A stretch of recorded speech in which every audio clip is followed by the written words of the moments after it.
Cervix is also a record keeper. So anything that's ever penetrated you physically, energetically, anything that you have not decided to birth through you or create, its cervix holds these memories.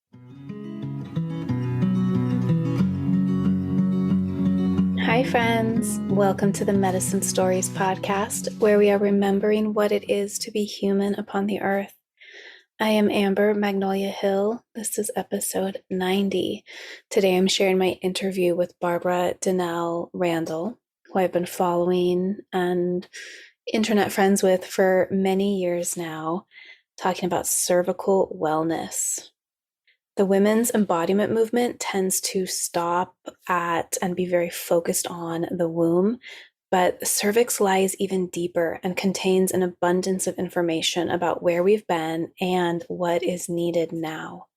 From healing abnormalities and infections to connecting with the deep self for guidance and healing, let us peel back the layers and remember our innermost being.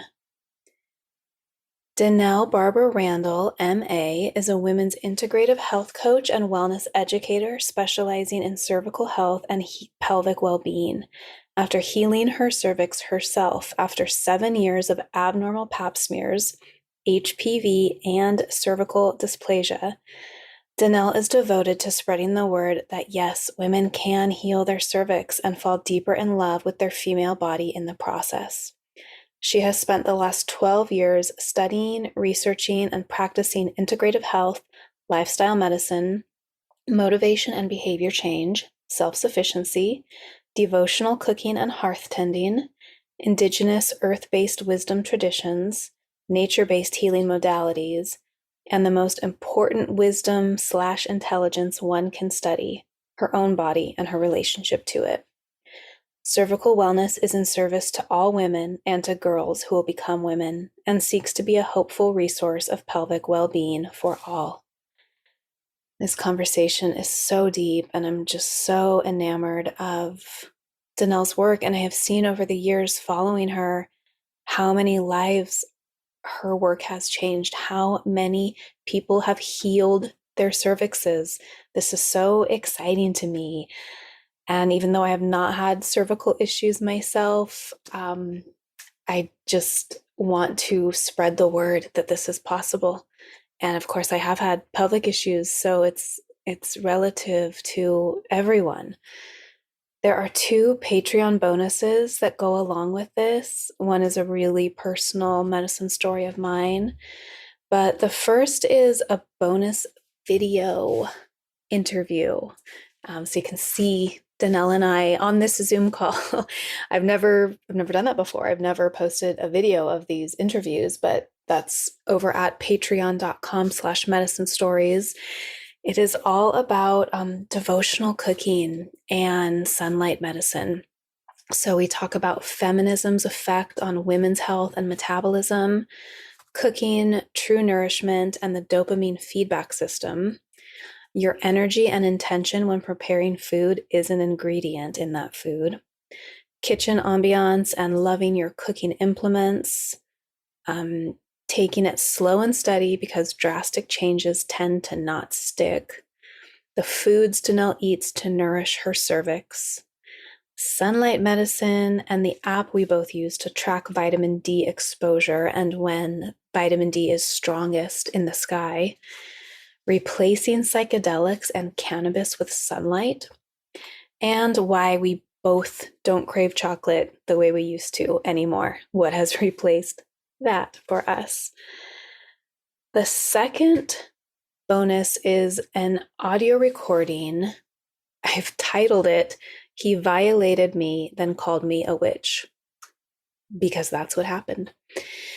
And long story short, because I make the long story long in that recording. It's actually only 22 minutes, but I have had recurring PID, which is pelvic inflammatory disease. I've had it 4 times in 14 years. I had it last fall, and that was the first time in 7 years. So I really thought I was done with it, and I was so surprised it came back. And it's been very frustrating. There's not a lot of information about it. It's an infection of the uterus and possibly, for some women, other female organs. And it is often caused by chlamydia or gonorrhea, but I don't have either of those, although I did recently find out what causes mine. So that's in that recording. But when that happened, I reached out to Denell last fall, and we ended up doing a one-on-one consultation. Even though this wasn't necessarily a cervical issue, it was so helpful for me. And you can hear me have the idea to do this bonus Patreon recording and tell this story during the interview, because this is the kind of work that Denell does with women. One-on-one, yes, or in any of her online coaching programs, or just following her on Instagram, is it's story medicine. It's piecing our stories together and realizing how they have affected our bodies and manifested as physical symptoms. So I had a really, really powerful remembrance of these encounters with this one particular dude in my early 20s. And then getting the information about what causes my personal PID really kind of brought it all together. So the whole story is there at patreon.com/medicine stories. As for now, it's available at the $2 level, as everything has been since the beginning of the Patreon. I might need to up that price soon.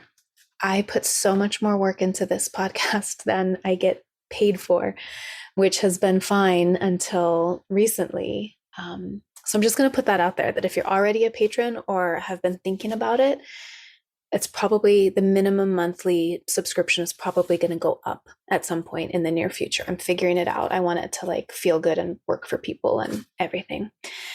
So that is that. I'm really stoked to finally have Denell on. I always knew I would. And this is going to change lives and help people. And please share it with anyone you know who's dealing with cervical dysplasia or HPV or any feminine pelvic embodiment issues. I laugh because I think it's all of us. So without further ado, let's jump into this interview with Denell Barbara Randall. Denell, welcome to Medicine Stories. I'm thrilled to have you. Thank you, Amber. I am stoked to be here. Stoked. I told you this once when we spoke on the phone. I've never really had a cervical issue, but after finding you, I almost like wished I did, or that I could trade my other health issues for a cervical issue, because I love what you're doing in this space. And I don't, are you like the only person? I've never seen anyone else talking about what you're talking about. And you especially have made me realize that like cervix is self. Cervix is really the center of a woman's body and like embodiment. I'm going to let you all put this into your own words, but I just love the way you've reframed this for me. And I want to go deeper into it, which is why I asked you to speak to me today. I want to be living more in a place where I'm connected to my cervix. I don't even really know how to do that or what that means. But let's start with your story and how you came to be doing this work, which I have, I know you had like issues with your cervix that you healed, even though doctors told you couldn't, but I want to know the details. Okay. Well, it's good you want to know the details, because it's kind of a long story. I'll do my best to like keep it short, just because we have other things we want to talk about. But yeah, if you would have talked to me about 8 years ago and told me, Denell, 8 years in the future, you would have your whole business based upon the cervix, I possibly would have like laughed in your face, because quite honestly, Amber, I've never been like in the past, I was never like the womb person. I was never the like divine, feminine, goddessy woman. In fact, I was kind of like adverse to it, which now looking back, I see that was probably one of the reasons why I got guided to do this. But, the story starts at the age of 19 when I had my first abnormal pap smear diagnosis. And I was at a Planned Parenthood in Sacramento, California. And I remember they're just like, yeah, you have HPV. And I was like, what's HPV? They're like, oh, it's just a ST. They called it STD at the time, but it's now STI instead of disease. They use infection. And they're like, yeah, you have some abnormal cells on your cervix, but you're young. Don't worry about it. You'll heal. And like that was it. They didn't tell me anything. I remember going in for the pap smear and not really even knowing why. I'm like, what is being checked? I don't even know what I don't even know what a cervix is. I don't even think I knew I've had heard of that word before. So, I was 19 years old going to college and living a pretty fast lifestyle. And I listened to the doctor. I didn't do a thing to help myself. And so, you know, like that really was, I see now looking back, like a moment where it was like my path split, where if I had received some sort of education in that moment, my life probably would have turned out differently.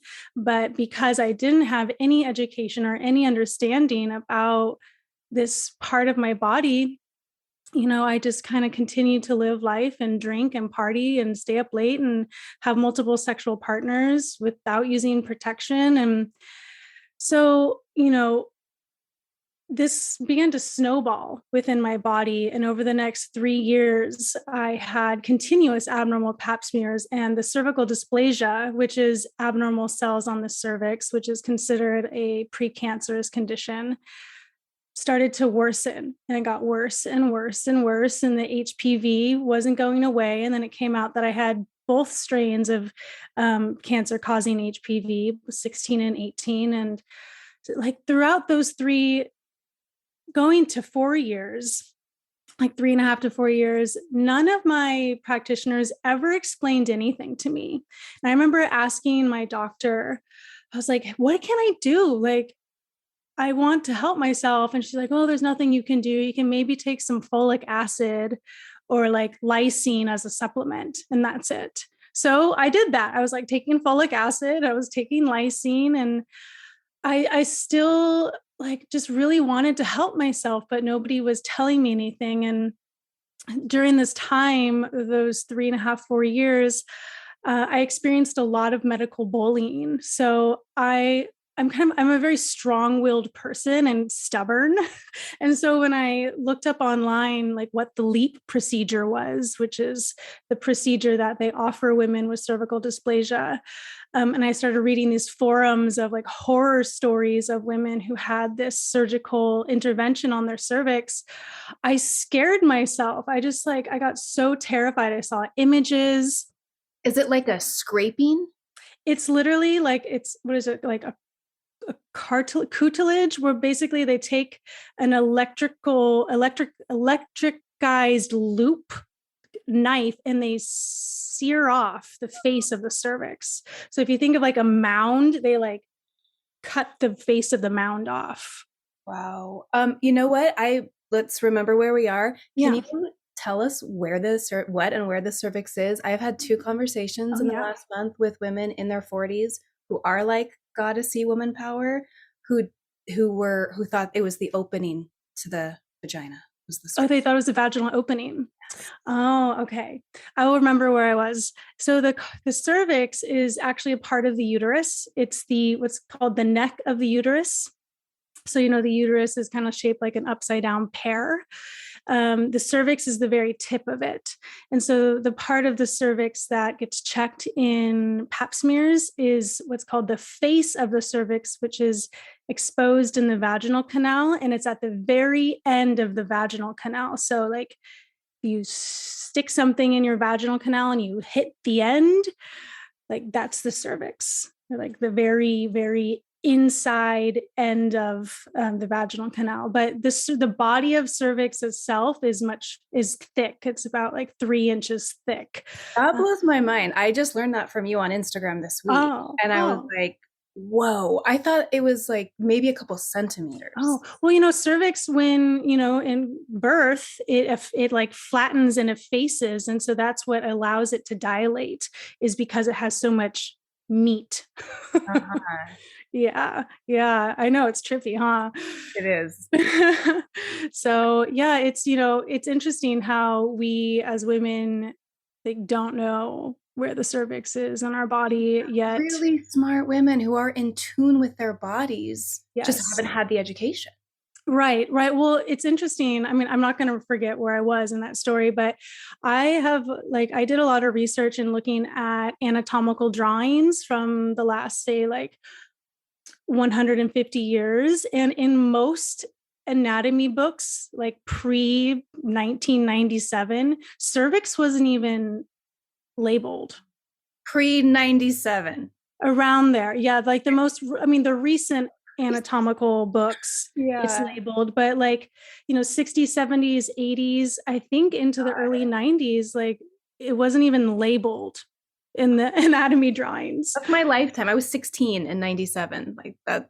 I was having sex, going to the Like I'm gynecologist. not certain on that date because it's been a couple of years since I've looked at that information, but I remember being very I believe shocked. it. Yeah. I'm like, this doctors are learning about the female pelvis and it's not even labeled. So I mean, that's just so emblematic of so much. it is. It is. And so, when I talk with women about this, I'm like, it's not our fault. Okay. It's not our fault that these things happen. And um, so can I go back to the Please. story?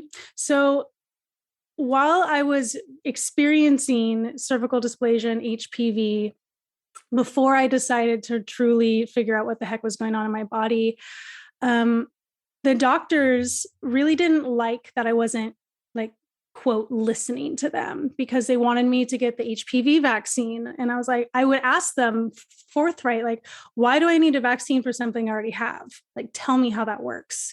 And they couldn't explain it to me. And then I would be like, well, what about this surgical procedure? Like, I'm reading all these things about women's like sexual experiencing being destroyed, like cervix is not being able to dilate during birth, and like forced cesareans happen After the because LEEP procedure? because of the scar tissue on the cervix. And like, they would just brush me off, and I'd be like, I'm an inquisitive person and stubborn. I'm like, no, tell me. And so like the tipping point for me was because I wasn't listening to my practitioners. They actually sent me to this like big wig fancy OBGYN at a teaching hospital to like get, I guess, for me to like listen to her.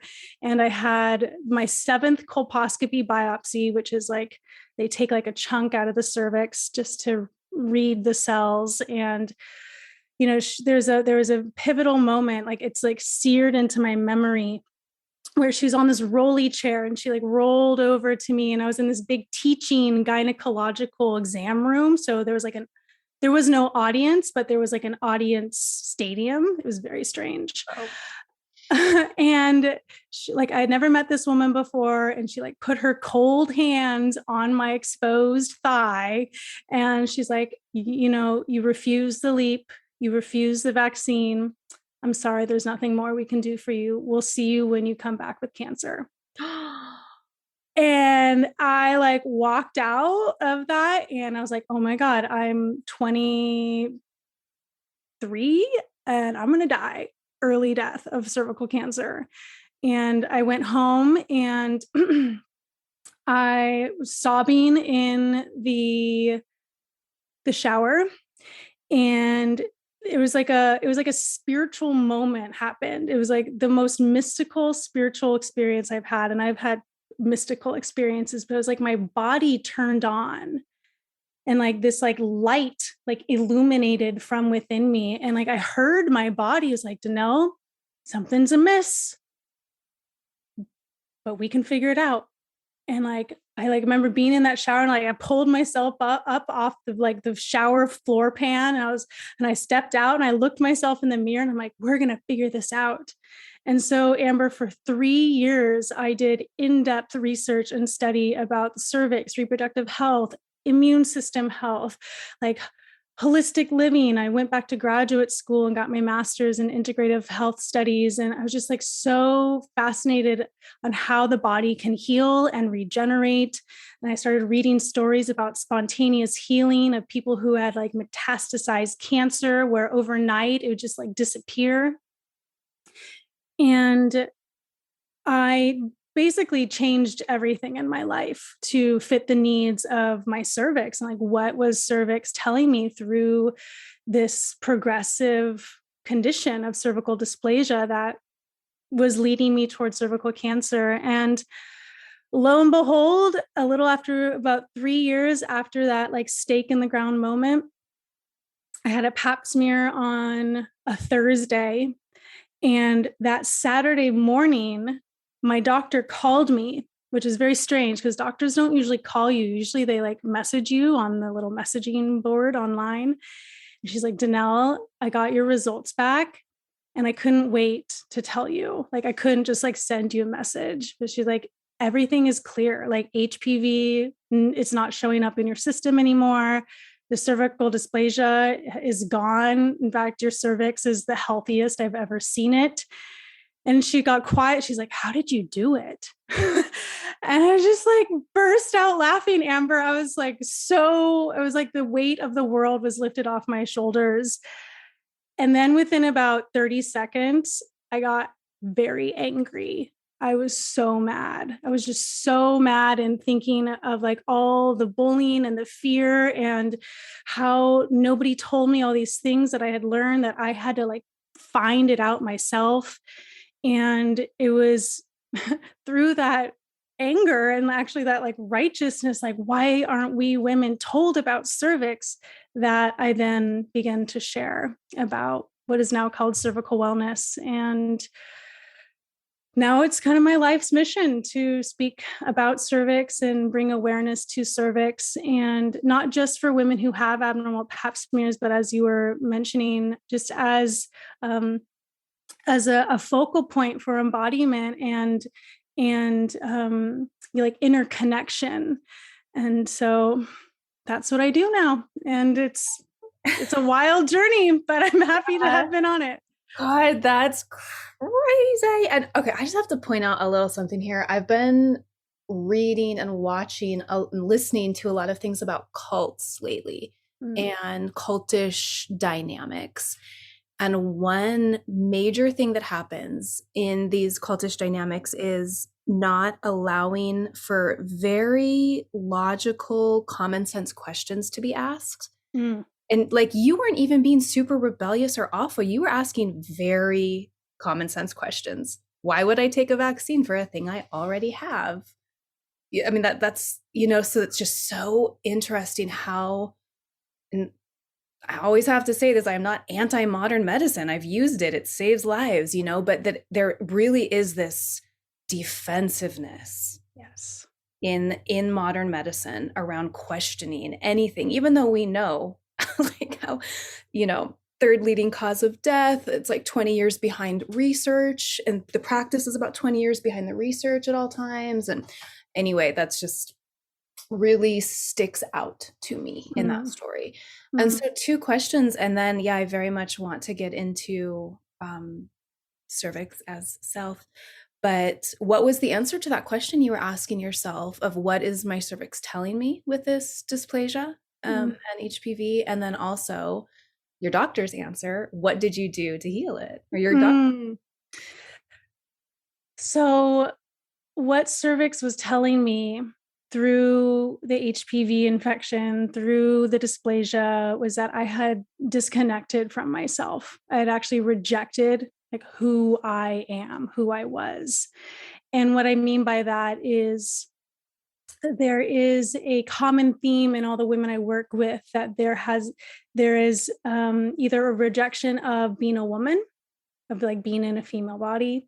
There's a rejection of some part of their past, something that's happened, some way that they have acted and behaved that they feel deep shame about. And this is my story too.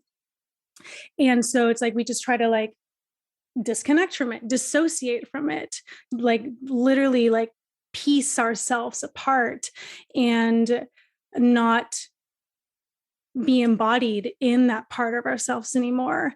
And so for me, my cervical healing journey has really been a journey of remembering who I am, even through all the, big traumas, little traumas, like moments of shame, moments of fear, things that I feel cringy about, things that I'm like, oh, I don't want to remember that. Cervix is like, remember, face yourself. So on Instagram, I've been recently speaking to this idea of facing ourselves. And the part of the cervix that develops cervical dysplasia is the face of the cervix. So the face of the cervix is what's exposed in the vaginal canal. And the cervical os, which is the cervical canal, is also called the mouth of the cervix. So cervix has a face, cervix has a mouth. And so I say this all the time, but cervix is just like another one of us, like your face and your mouth, just like in the lower half of your body. And so cervical dysplasia emerges right around the cervical os. Like usually it starts within the cervical os and then like fans out across the face. And so the way I think about that now is like, oh, it's like the message is getting louder and louder and louder to face yourself.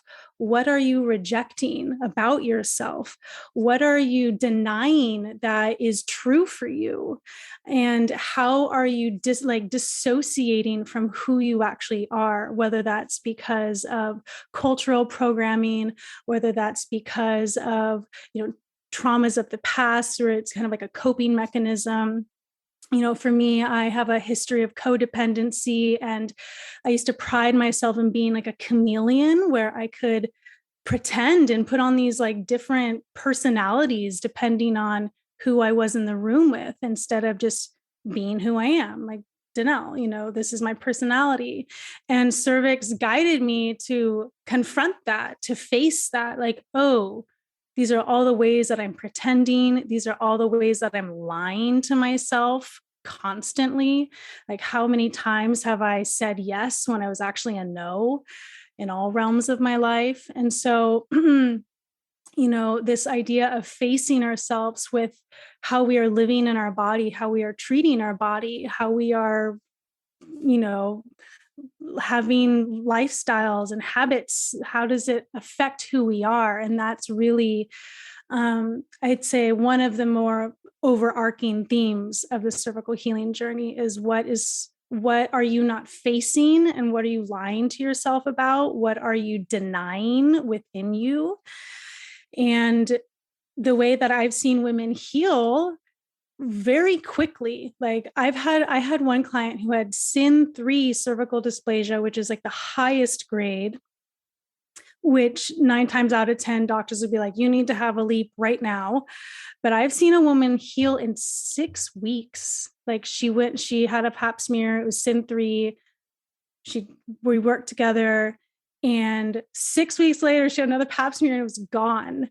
Like the cervical dysplasia was gone. And I was shocked. I was like, this is miraculous. And she's like, Denell, I can't believe it. But I just like, it's like she changed her mind. There's something about her mind and belief sets and like inner orientation. And once the body knows that you have received the message and that you are doing what you need to do, like the message doesn't need to be sent anymore. So then, to answer your second question about how did I do this? Well, that was a long journey of trial and error and education. Like that's one of the main things that I think is most important, is just having information that you can then integrate into your life. So like, what is a cervix? What impacts a cervix? What organ systems are associated with the cervix? How does stress impact the cervix? How does your diet and your lifestyle impact the cervix? How does the way you approach sex and your sexuality and, allowing penetration before you're actually aroused, how does that impact the cervix? All these things, like once you learn them, it's just like, oh, no wonder my cervix was unhappy. Like I have been living in a way that no wonder cultivated unwellness here. And so how I did it was learning and then just changing how I was living. I stopped drinking. That was a big one. I actually went to AA for 2 years because I had alcoholic tendencies, and that was something Cervix had me face. It was like, face your ancestral patterning of alcoholism. I'm like, oh God, that was hard. I changed the way I nourished and ate or consumed food. I I went through pretty deep sexual healing with my now husband, but like really confronting the way I had allowed my body to be treated and how often I would dissociate during sexual penetration and how that led to physical damage of my cervix. Because I want to put a little caveat here. It's one thing I actually just learned is that HPV enters into the body through like abrasions or some minor cuts or like small wounds in the vaginal canal.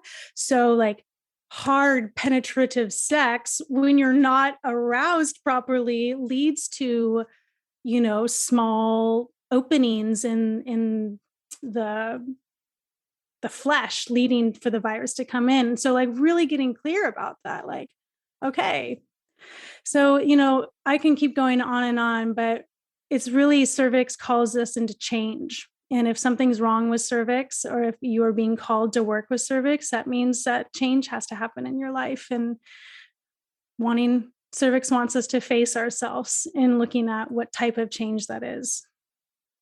I just feel like that's like every woman I know has the story of disconnecting from self, and especially heterosexual women have stories of very bad sex from especially from our youths. I went to UC Davis and you did too, and I think for both of us perhaps that Sacramento Valley was the site of some bad decision making. But I'm remembering now that I was really touched by, can you tell us about the trip that you took to Davis to like heal a lot of these things? Yeah, I would love to. So, yeah, as you know, UC Davis has like a pretty large like fraternity culture. There's like a whole frat row, and I spent, unfortunately, like, oh, not unfortunately, but I spent a lot of time not conscious and doing things that I don't feel proud of while I was there for those.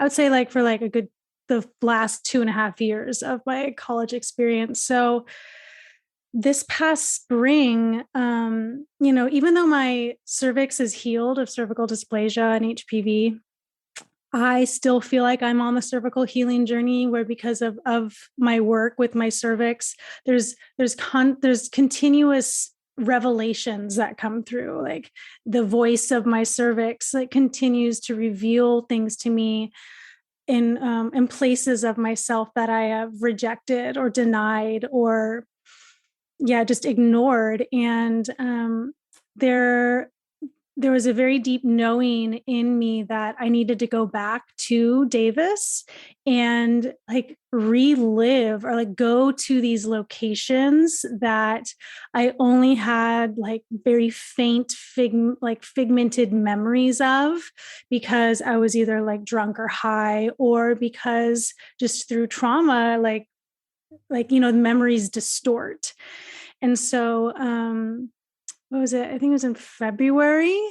I got an Airbnb and actually took my husband, and I told him, I was like, now, if you're coming, like, know that this isn't like a fun experience. Like, I'm going to go stand like with my body now to go be in these locations where it felt like past versions of me were stuck in that fraternity house, or stuck in this like bathroom where I experienced actually hemorrhaging from an abortion that went wrong.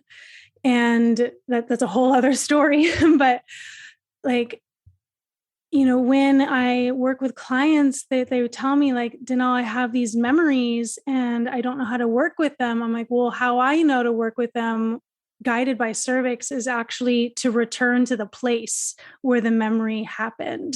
Where did you, like, the exact moment in time when you fragmented from yourself, to go back there with awareness and in your own way, like reclaim that part of yourself. And so what I did was I went to these places all through Davis, like went to different stores, walked down different streets, went to like my old apartment building. And I would like just like leave an offering or say a prayer, or like in my conscious mind, just like remember myself. I also had some photos of myself from that time. And, I know you are a woman who likes to think of like, quantum and ancestral connections and whatnot, and this understanding that like all time exists at once, in these other dimensions of this reality. And so what Cervix guided me to do is to actually go back into those moments of time in the present moment and reclaim the parts of myself that I had rejected, fragmented from, dissociated from, or just forgotten. And it sounds kind of out there. And sometimes when I speak about it, I'm like, this sounds kind of out there. But after that trip, like no memory from Davis now leaves me feeling cringy, or like I'm like, we all have those memories where like, oh, I don't want to think about that.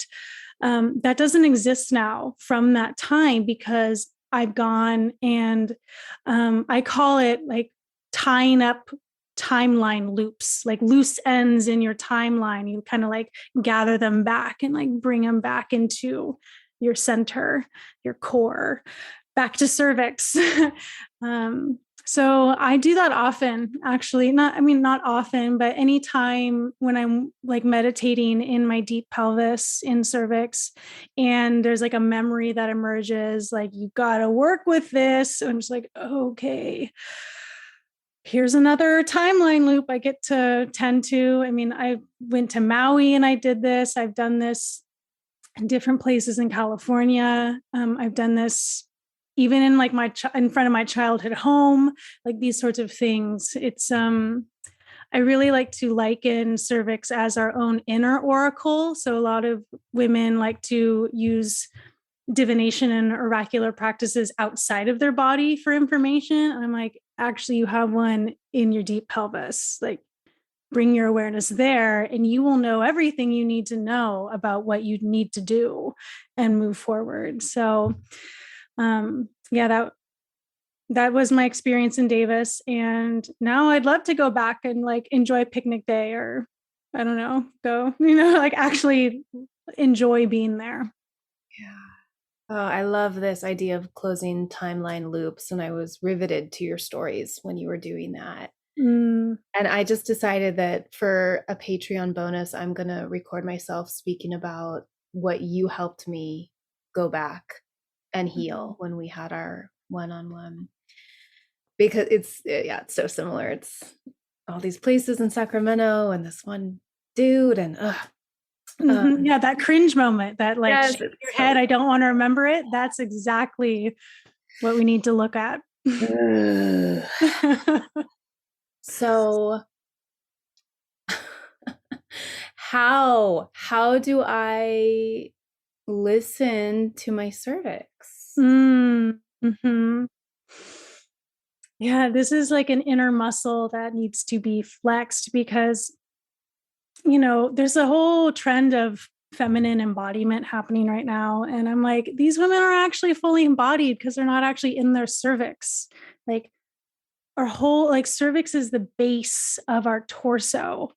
It's like the lowest point. If you think of like the most dense things tend to fall to the bottom, right? Well, this is true in our cervix. And so most women feel like they can't go there because it's so dense. Cervix is also a record keeper. So anything that's ever penetrated you physically, energetically, anything that you have not decided to birth through you or create, its cervix holds these memories. And so it's dense there.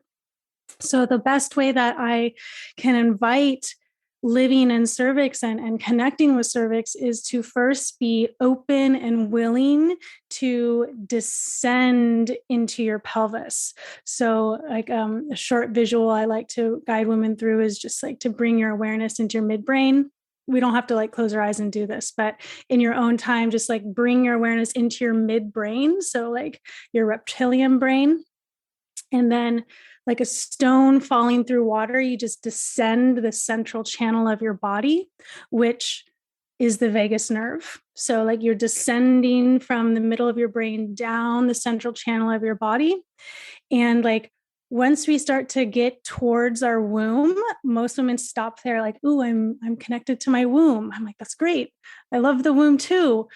Go deeper." So like go deeper, deeper, deeper. And you like, I can actually, I don't know other people, but you can like feel how it gets dense and like you'll like kind of land in your cervix. And I like to liken it like taking a seat in a big comfy chair and just kind of like settle in there. And you just breathe there and try to hold your awareness there. And if you do that enough times, even just like 5 minutes, or when you're taking your bath, do that. And things might start popping up, like images, memories, like feelings might start, like it's like the whole nervous system starts to get activated. And it's like all the density that's down there, like layers will start to be peeled. And so that's really the first piece, is like we have to be willing to bring our mind down there. And then obviously there's more, but that's where I invite all women to start. I am just remembering a video I saw on Instagram of, I think it was older textbooks that used to say that women had no nerves in the cervix. Yeah. It was not innervated, and therefore, go ahead, doctors, do whatever the fuck you need to do to that place. Yeah.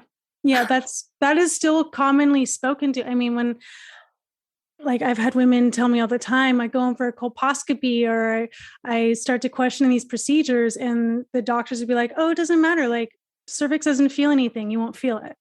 And I'm like, that is just plain wrong. Actually, Yeah. cervix is one of the most innervated organs of the female pelvis. Like the clitoris has the most nerve endings, but cervix has the most paired nerve pathways. So like paired nerves, meaning like the nerve splits and like goes on either side of the cervix, like kind of like cups it.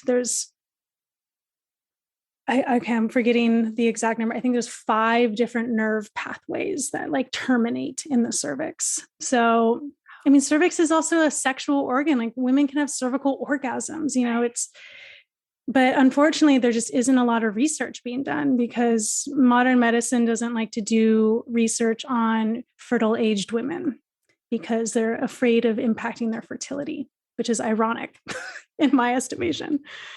And also because our bodies are so dynamic. Right. You're at your fertile age. Yeah, because I'm thinking, what made me think of that is thinking of all the times I have felt my cervix in an exam or giving birth.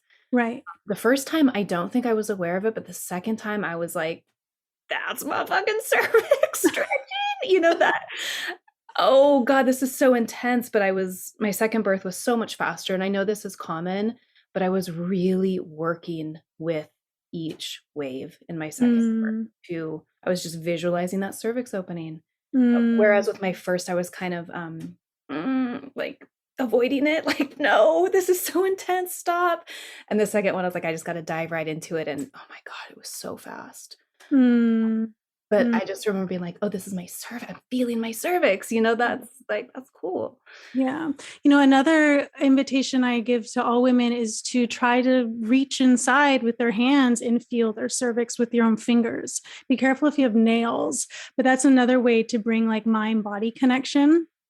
Because some of us aren't visual people. We can't visualize going down in our body.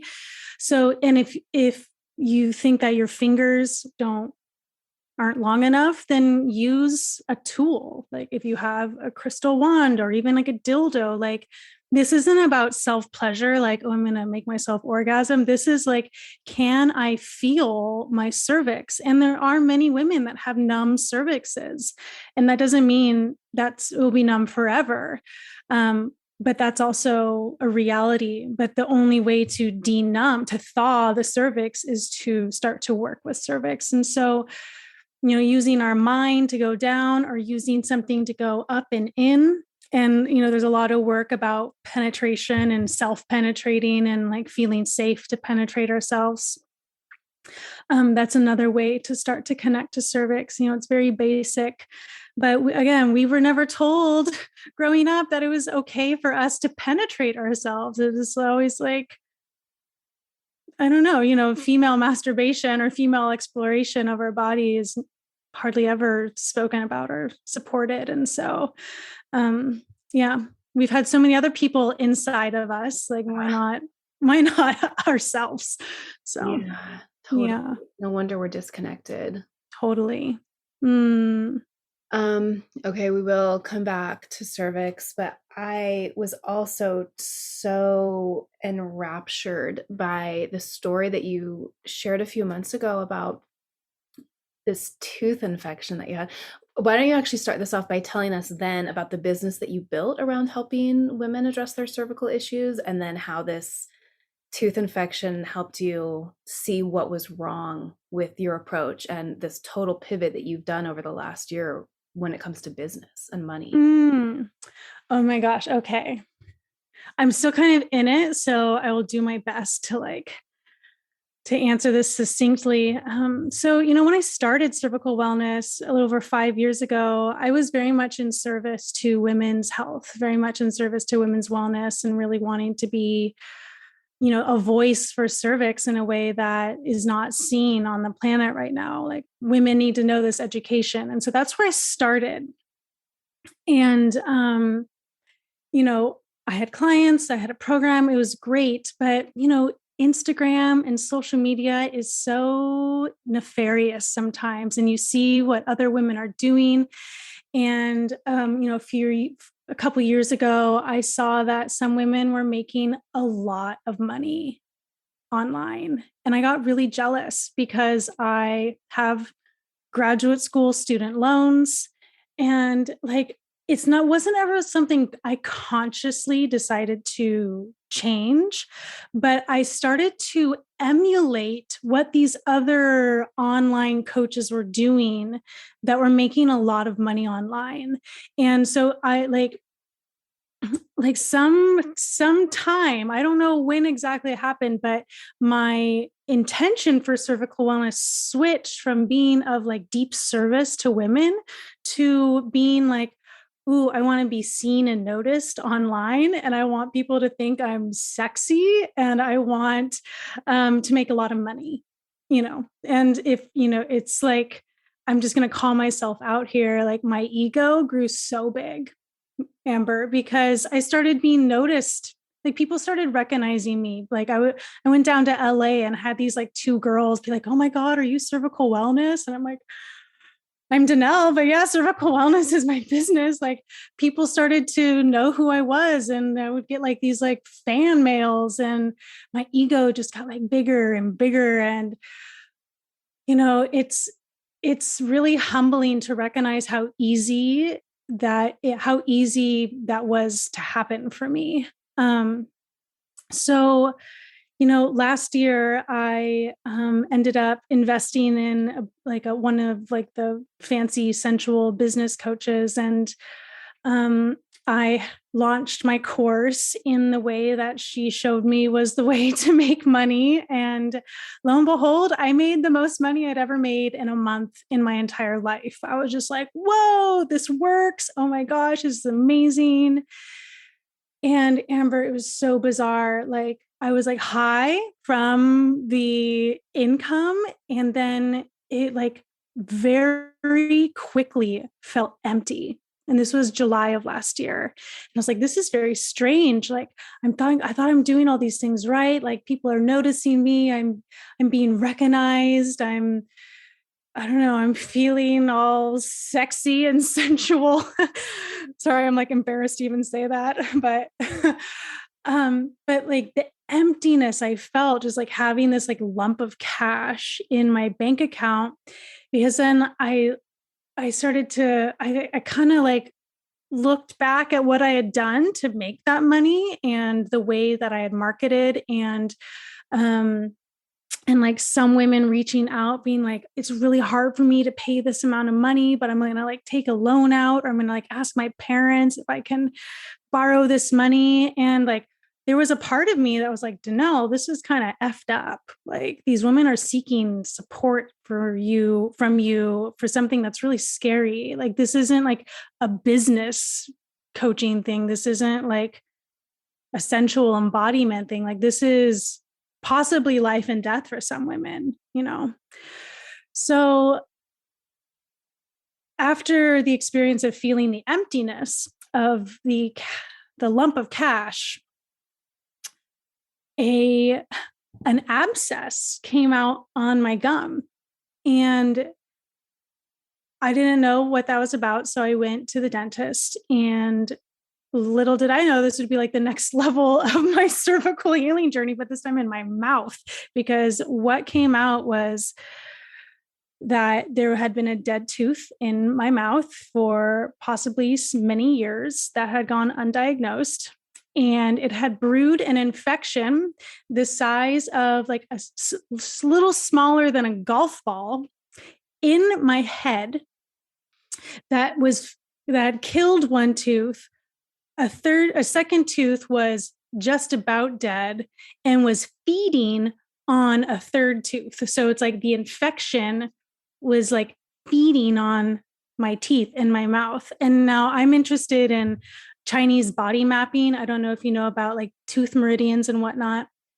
So I looked up what tooth meridian these teeth were connected to, and they're connected to my pineal gland, my pituitary gland, and my thymus, which is on the heart. And Amber, when I saw this, I realized that my mind had been infected and my heart had literally been infected.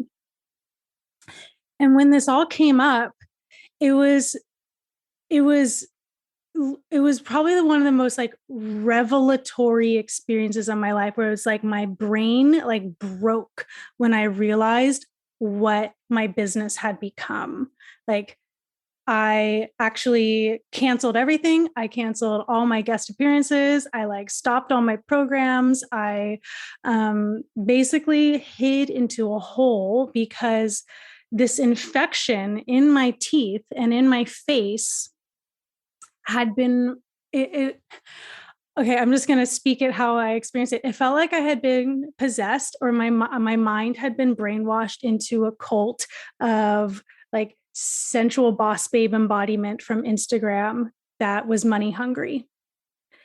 And so, you know, as I got the teeth treated, I went to a biological dentist and then a biological endodontist, and I had 3 freaking root canals done. And I know some people are like, don't get root canals, get your teeth pulled. I'm like, there's 3 teeth. I'm not going to get 3 teeth pulled. Like I'm going to start with this and see what happens. But even after the first root canal, Amber, like it was a 2-step process where first he cleaned the tooth out and he filled it with ozone, and he injected ozone into my face. It was like a veil came down from my eyes and from my brain. And I could I could see clearly for the first time in years. And that's when my brain was like, what have I been doing? What have I done? Like cervical wellness is for women. And I was just like obsessed and ego driven. So, you know, since then, I have gone and I'm going continuously through a complete overhaul of my brand, and like a whole new website is almost done being built, which is in pure service to women connecting and healing their cervix. Like I completely slashed all of my prices. I got rid of like the really like fancy mastermind, pay me like $10,000 type thing, and just getting back to like the simplicity of devotion and service to what I'm being called to do. And the theme of the last 6 months of my life, Amber, has been rooting out the infection of my life, because the infection in my face, I now, it's like, it's a bacterial colony. Like there's like beings in there, it's like other creatures in my head, in the middle of my head. And it had been impacting these glands and places in my body that led me to act and behave in a way that was not who I am. And so I actually attribute this to my cervical healing journey, because this infection possibly could have been brewing since my late teens when I had some veneers done. And, it's just like the next layer is like, where have you not been facing yourself? And now where have you been lying? How have you been acting out of integrity? And so who you are seeing before you now and who you're listening to, everybody, is a rebirthed version of me and a rebirthed version of cervical wellness. I love it. I already respected you so much and how honest you've been about this. Just deepen that respect. And I mean, I have to say, from my perspective, I was paying attention to you during your boss babe phase, and I never was like, oh, I don't like what she was doing. Like your heart and your integrity were still there. Your care for women and for this work were still there. And I believe you that your intentions were out of alignment with what you meant for them to be originally and what they are now. But I could always see like your essence and your original care shining through. Thank you. That means a lot. I went through kind of a dark night over the winter and just feeling like, cervical wellness, I feel like I've been blessed to be like a torchbearer for this. And, now I'm just even more devoted and committed and so in love with this work and so in love with guiding women to connect to their cervix and heal their cervix and just being a voice for this place in our body, because there's not many people talking about the cervix, and I'm glad to be back. Yeah, it's interesting too, the echo between, you talk about the face and the mouth of the cervix, and that's yours literally in your mouth. Yes. Yeah. So like a whole new layer now that I'm interested in exploring and teaching is actually like dental and mouth health and how that can impact pelvic health and cervical health. And I've like put a little feelers out on my Insta stories about this. And some women have reached out and they're like, oh my gosh, Denell, I was just thinking about this. And I think I have some teeth that need to be addressed. And I have cervical dysplasia. I'm like, okay, like this is cervix kind of like cervical wellness is just this ever evolving body of work and understanding the interrelation of cervix to the rest of our body. And this, as difficult as it was, has offered a really powerful new facet for me to explore with others. It's all connected. Truly, truly amazing. I think perhaps related to this, it sounds like to me is you did some stories once. You're like one of those people who I screenshot your stories sometimes to go back. But it was about how for a long time you like wanted this hard body. And then soft. I just did a post recently about like softening into my softness.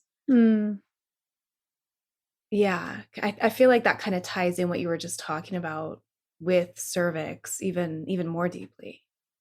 Yeah, I mean, again, it's all interrelated, but this to me is, just again, I'm just going to speak from my experience, wanting a hard, like firm, like like 6-pack ab body, no body fat. That was just a rejection of who I am. Like I am in a female body, like I'm a woman. I'm supposed to be soft. I'm supposed to have fat. I'm supposed to like have breasts and a butt and thighs and like a belly and fat padding over my womb, and so like it just was another example of me rejecting myself, rejecting who I am. And when I say who I am, I always capitalize who I am, because it's not just like who I think I am, but like who am I like born into this world as, and like the template that like I kind of like got stamped through. And all of these ways, it's like self-abuse, all these ways that we abuse ourselves to try to conform into a mold or a template that isn't who we are. Some people, they are naturally thin and naturally have low body fat, and that's who they are. That's great.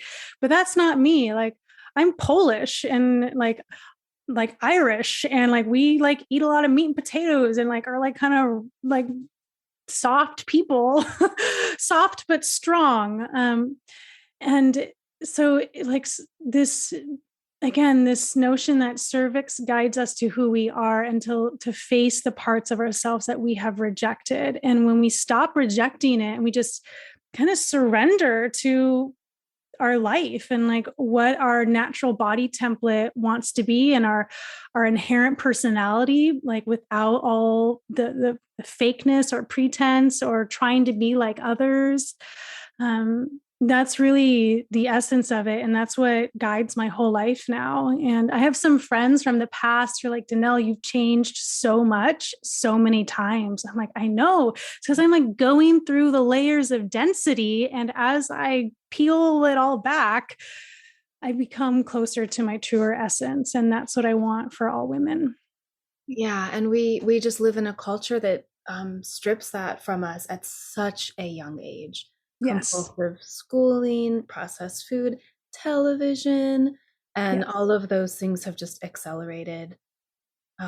So I mean, I've, really, really, I could ask 8,000 more questions about specifically how do we do this? And I see kind of two sides, like women who actually need to heal a Mm-hmm. dysplasia or something else, and then women who just want to be more in touch with their cervix. And you have, of course, you have plenty of resources for this. And I look forward to talking with you after we end this call. We're going to record again and talk more about those meat and potatoes.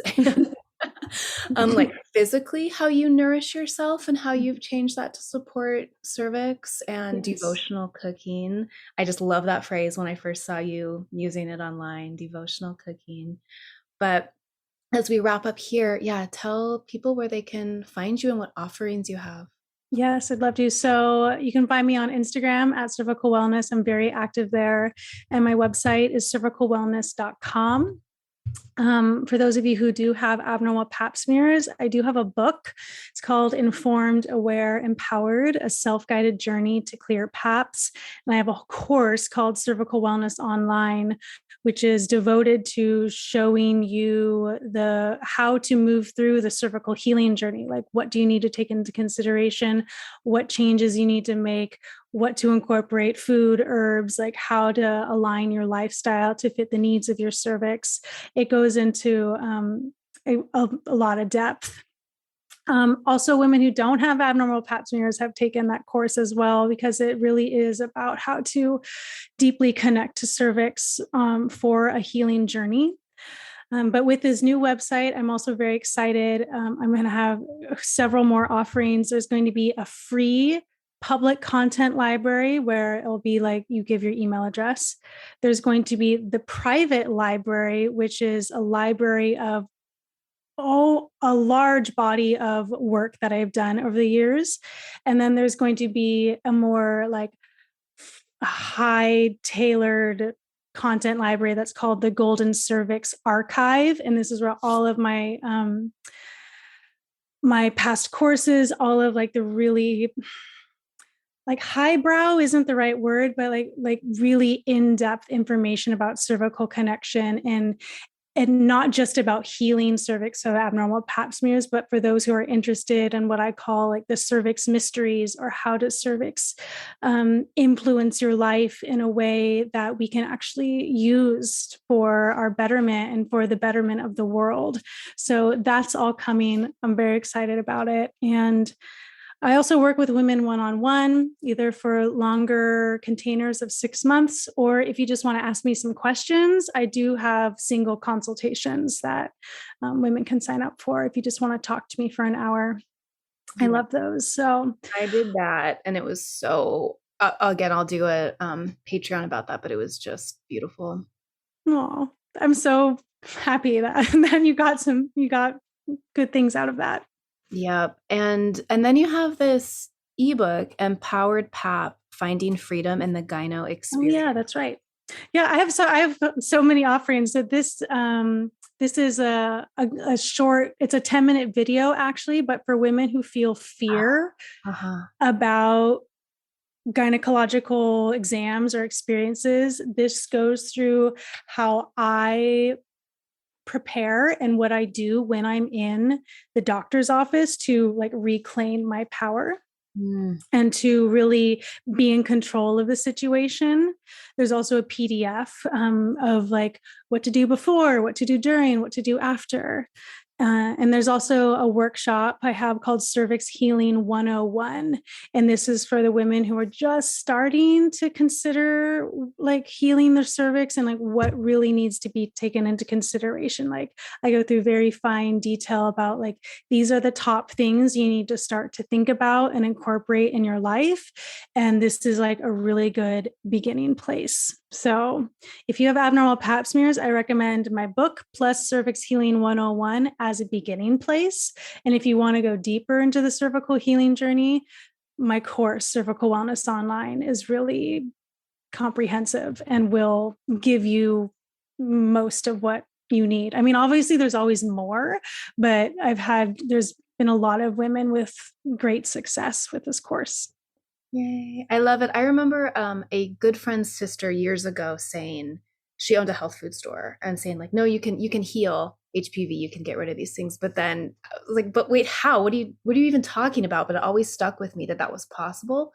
And so I'm just super grateful for these very vital work that you're doing. And I just love thinking about me being a small part of bringing women who need it to you. So thank you so much for talking to me. Thank you, Amber. It's been such an honor to talk with you today. Thank you.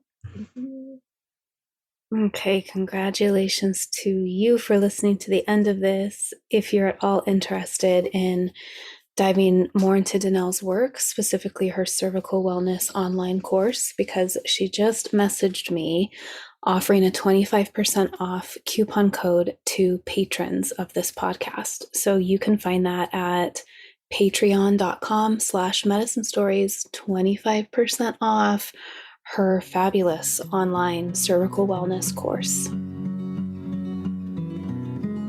Thank you for taking these medicine stories in. I hope they inspire you to keep walking the mythic path of your own unfolding self. I love sharing information and will always put any relevant links in the show notes. You can find past episodes, my blog, and our handmade herbal medicines at mythicmedicine.love. We've got reishi, lion's mane, elderberry, mugwort, yarrow, redwood, body oils, an amazing sleep medicine, heart medicine, earth essences, so much more than I can list there. mythicmedicine.love. While you're there, check out my quiz, Which Healing Herb is Your Spirit Medicine? It's fun and lighthearted, but the results are really in-depth and designed to bring you into closer alignment with both the medicine that you're in need of and the medicine that you already carry and can bring to others. If you love the show, please consider supporting it at patreon.com/medicine stories. It is so worth your while. There are dozens and dozens of killer rewards there, and I've been told by many folks that it's the best Patreon out there. We've got ebooks, downloadable PDFs, bonus interviews, guided meditations, giveaways, resource guides, links to online learning, and behind the scenes stuff, and just so much more. The best of it is available at the $2 a month level. Thank you. And please subscribe on whichever app you use. Just click that little subscribe button and review on iTunes. It's so helpful. And if you do that, you just may be featured in a listener spotlight in the future. The music that opens the show is by Marie Sioux. That's MarieeSiaux from her beautiful song, Wild Eyes. Thank you, Marie. And thanks to you all. I look forward to next time.